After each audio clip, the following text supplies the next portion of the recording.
Hi అండి. అందరు బాగున్నారా? ఈరోజు వీడియో వచ్చేసరికి పప్పు గోంగూరని ఎలా చేయాలో చూపించాలనుకున్నాను. చూడండి, అందుకు కావాల్సింది ఒక కప్పు కందిపప్పు తీసుకున్నాను. అలాగే ఒక ఉల్లిపాయ, ఒక 5-6 వెల్లుల్లి తీసుకున్నాను. ఒక 5-6 పచ్చిమిరకాయలని అయితే ఇలా చిన్న పీసెస్గా కట్ చేసి ప్రాసెస్ అయితే స్టార్ట్ చేసుకుందాం. కుక్కర్లోకి కప్పు కందిపప్పుని యాడ్ చేసుకుందాం. కందిపప్పుని అయితే వాటర్తో 2-3 సార్లు అయితే వాష్ చేసుకుందాం.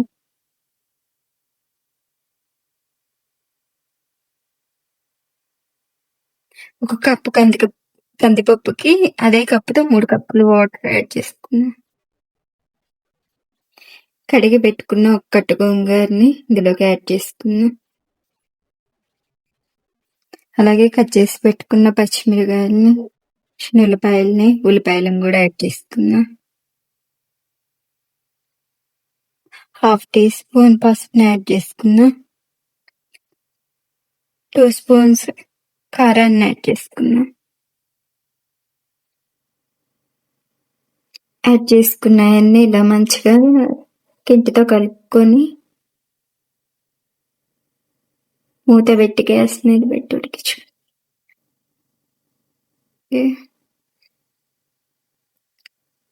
స్టవ్ మీద పెట్టి స్టవ్ ఆన్ చేసుకొని 5 విజిల్లు వచ్చే వరకు కుక్ చేసుకుందాం.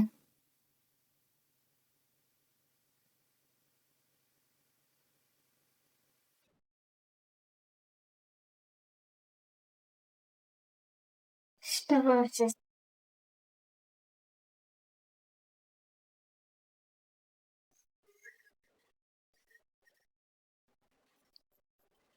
పప్పు అయితే మంచిగా ఉడికిపోయింది.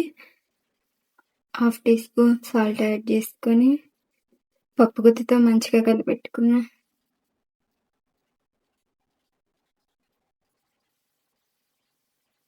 సాల్ట్ అయితే సరిపోయింది. తాలింపు అయితే వేసుకుందాం. కొంచెం ఆయిల్ అయితే యాడ్ చేసుకున్నా. 1 స్పూన్ తాలింపు గింజలను యాడ్ చేసుకున్నా. అలాగే కట్ చేసి పెట్టుకున్న ఆనియన్, ఎండుమిర్చిని కూడా యాడ్ చేసుకున్నా. ఫ్రై చేసుకోవాలి.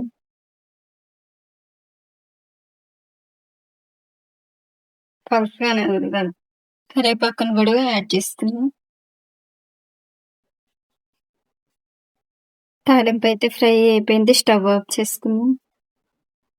రెడీ అయిన పప్పుని ఒక బౌల్లోకి తీసుకున్నాం.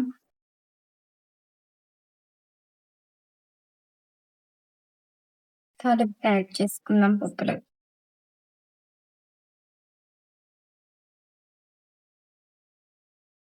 యాడ్ చేసుకున్న తాలింపుని మంచిగా మిక్స్ చేసుకున్నాం.